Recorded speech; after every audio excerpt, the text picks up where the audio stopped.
Nous allons continuer notre apprentissage et précédemment dans cette formation, nous avons travaillé sur un projet de questionnaire à travers les fonctions. Et maintenant, nous allons reprendre notre projet et le retravailler, mais avec les collections pour mieux améliorer ce programme. Je vais lancer mon code, l'histoire de se rafraîchir la mémoire. Ici, je vais mettre, on demande la capitale de la France, je mets C, qui est Paris. On dit bonne réponse. Et après, on demande la capitale de l'Italie, je mets A, qui est Rome. À la fin, on a le score.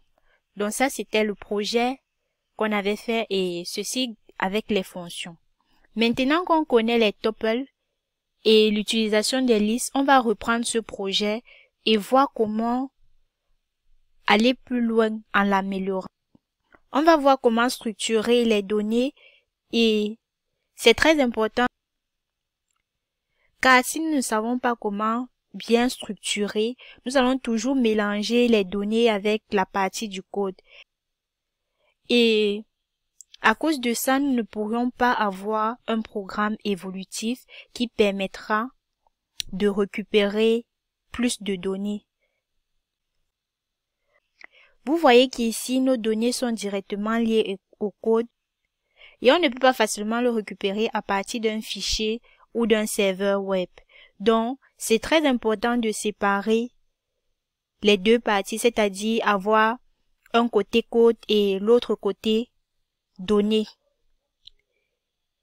Et cette méthode est plus intéressante et plus puissante. C'est ce que nous allons faire là maintenant.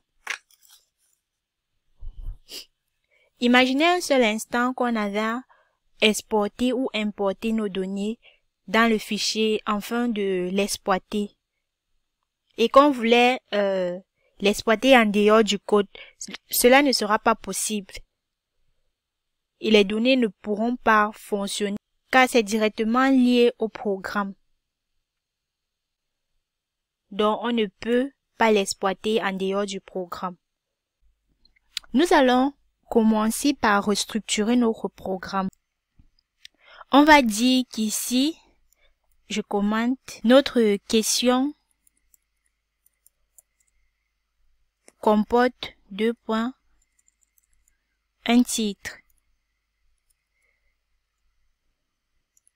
qui est ceci.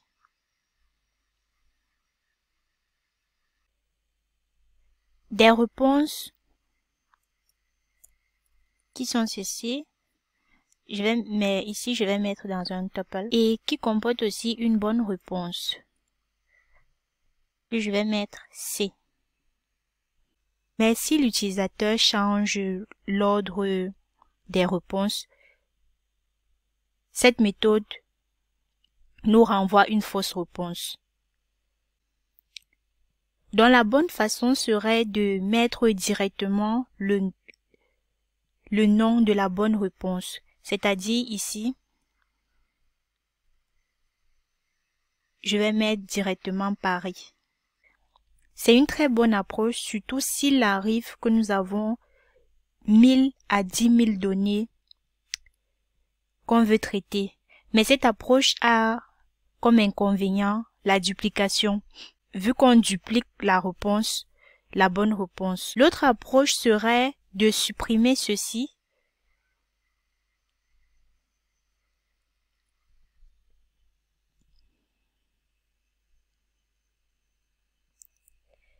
Et de mettre les tuples dans les tuples. C'est-à-dire, à ce niveau, je vais mettre un tuple. Et ici, je vais mettre si c'est faux ou c'est vrai. Donc, false.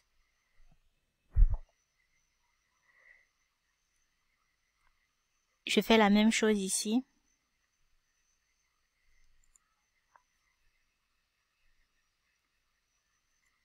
Je mets true.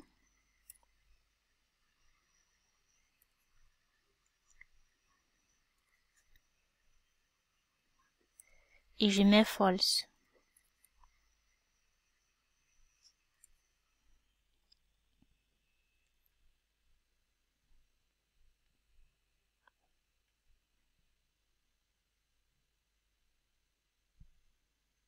Cette méthode a comme avantage si on fait un questionnaire avec plusieurs réponses vraies. Et aussi, on pourrait proposer des cases à cocher avec cette méthode. Mais l'inconvénient avec cette méthode est que non seulement il y a plusieurs données à rajouter, mais aussi au niveau de l'implémentation, c'est plus complexe. Car on sera obligé de gérer deux index.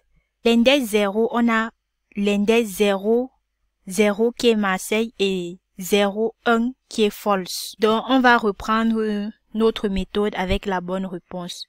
Je supprime ceci. Maintenant, notre programme va plus loin quand on va proposer plusieurs questions.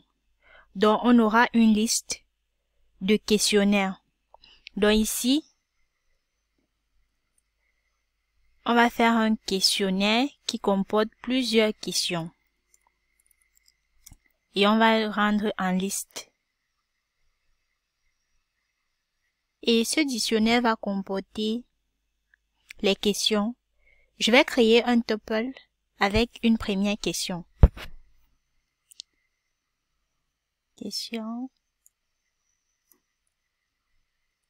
1 égale. Et à l'intérieur, je vais mettre la question, virgule,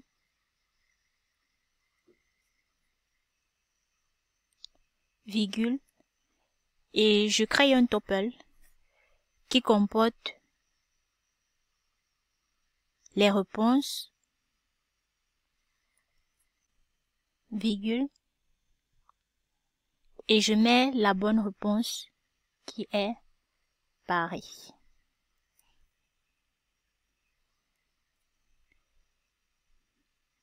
On va faire la même chose pour la question 2. Et ici, les différentes réponses. On va mettre la bonne réponse ici. Et après, on va récupérer la réponse. Donc, on va mettre poser question, entre parenthèses, question 1. Je vais commenter ceci. Et ceci aussi. Nous devons maintenant réadapter notre programme en fonction des modifications que nous avons effectuées. Et là, je vais commenter ceci.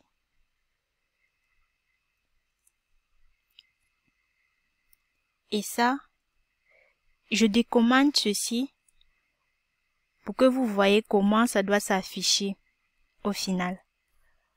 Je lance. Ici, on demande la bonne réponse. Je vais mettre C, bonne réponse. Et ici, je mets B. On me dit mauvaise réponse et le score final est 1. Donc, le but va être de réadapter notre programme en fonction des modifications et de la nouvelle méthode qu'on vient d'appliquer. C'est tout pour cette vidéo. On se retrouve pour un exercice sur le parcours des données.